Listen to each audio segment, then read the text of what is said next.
The alarm rings. Milla wakes, showers, gets ready, and heads downstairs to set the breakfast table. Soon, a delivery of flowers arrives. Surprised, she tells her maid, Era, she never ordered them only to learn her mother-in-law did. At breakfast, her husband John, their daughter Angel, and John's mother are posing for a magazine shoot. Angel looks unhappy. When the cameraman says John's mother's face is blocked by flowers, Milla suggests moving them, but her mother-in-law insists on changing the angle instead.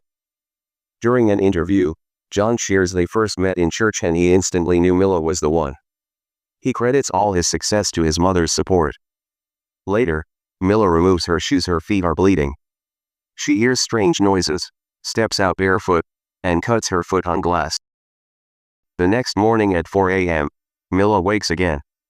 Her mother calls asking for money.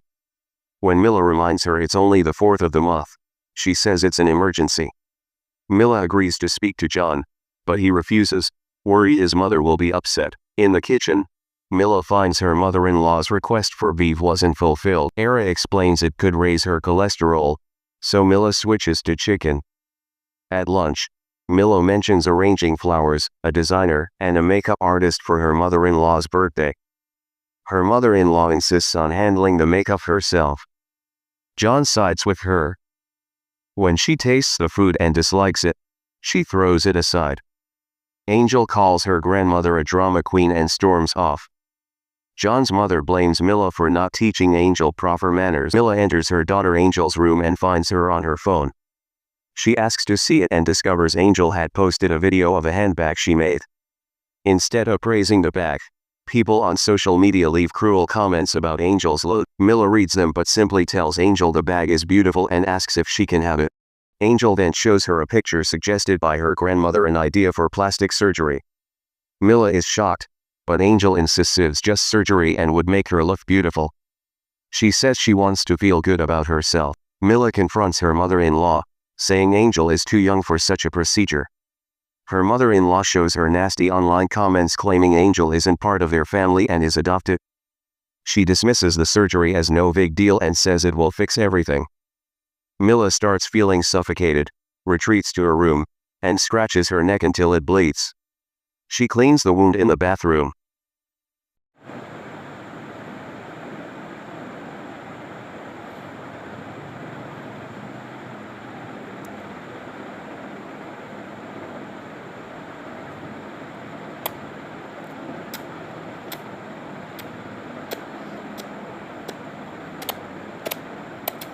Later, at a restaurant with friends, everyone praises her perfect family and John's devotion, though Milla senses they're mocking Angel.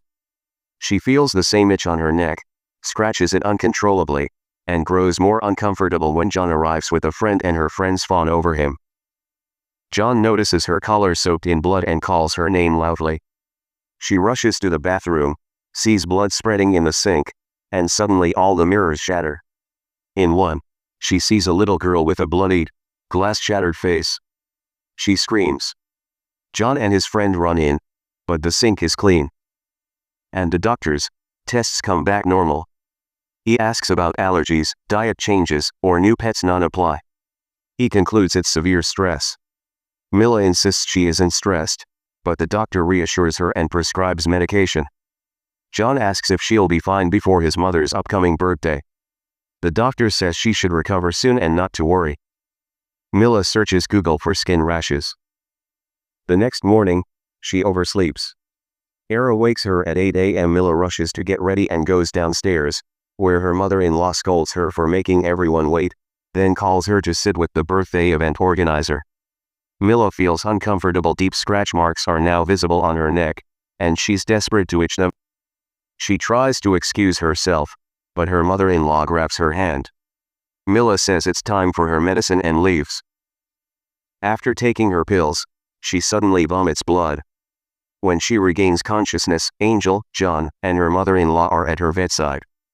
Milla insists there were pieces of glass in the vomit. John says there weren't, claiming it's all in her head. Milla then describes the girl she saw in the restaurant bathroom, but John dismisses it as a hallucination. Her mother-in-law blames it on her not going to church. Later, John and his mother are seen reading something over Milla, as if performing a prayer. In the bathroom, Milla looks into the mirror. The same injured little girl appears. Milla whispers Grace and reaches for her. That night, John wakes to find half of Milla's face disfigured. Shocked, he wakes her.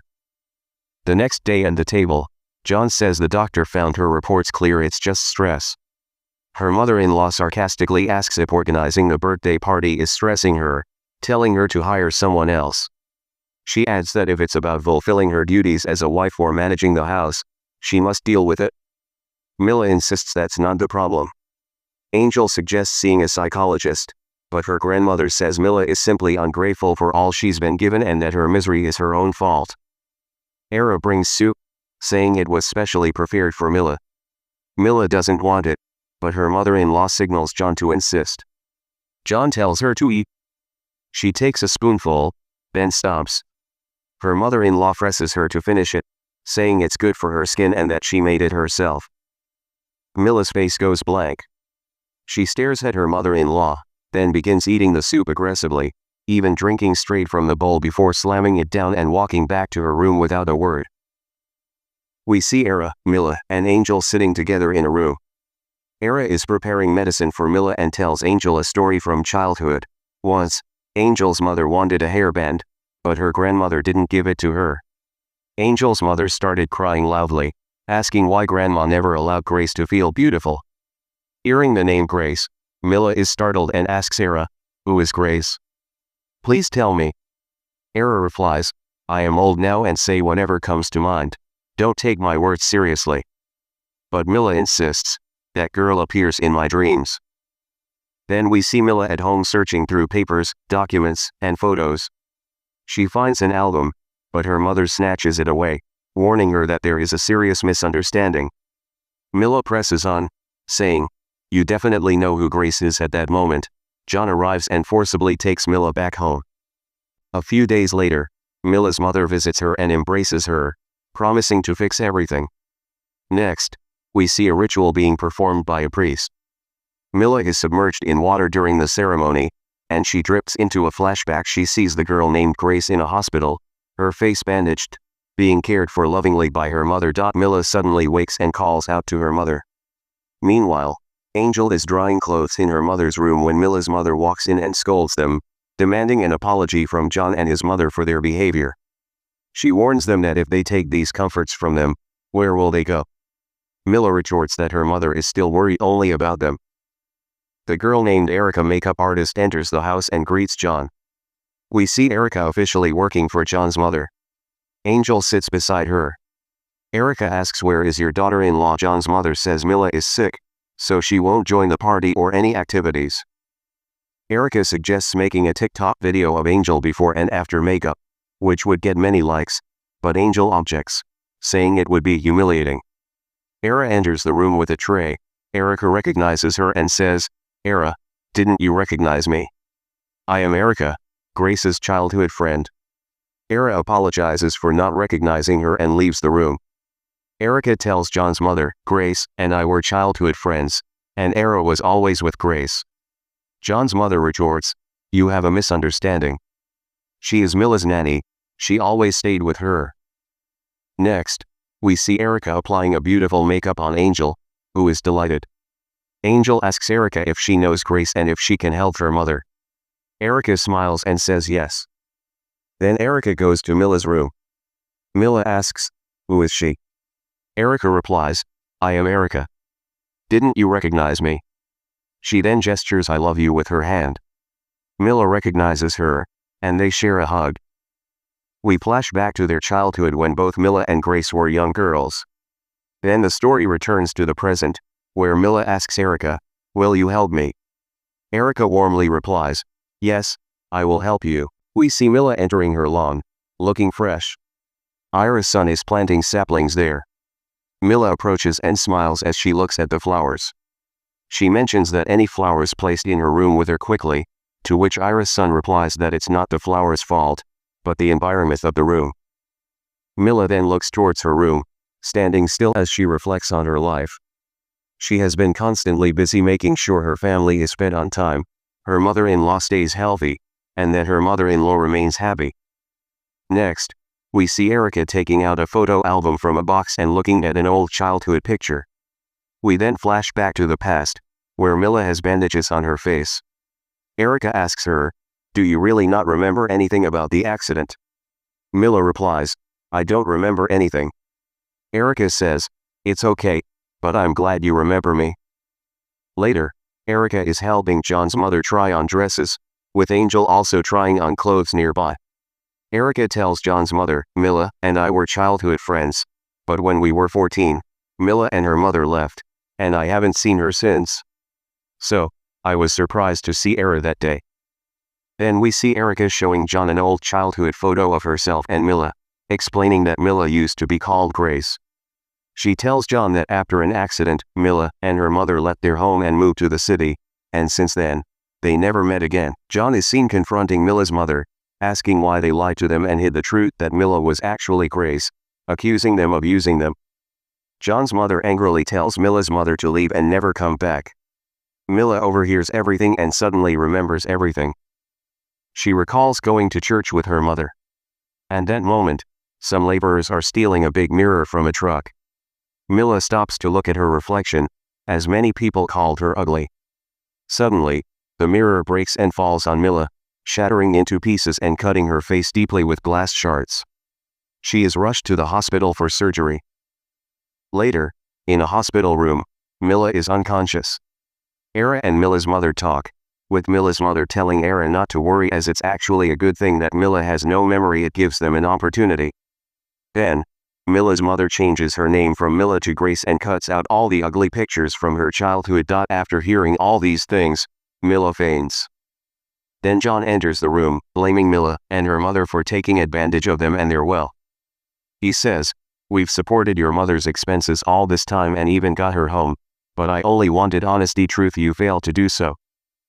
Next, John ties Milla up in a room and goes crying to his mother, saying, "This is all my fault.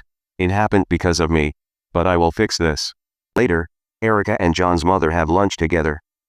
John's mother complains, "Milla has deceived us all till now."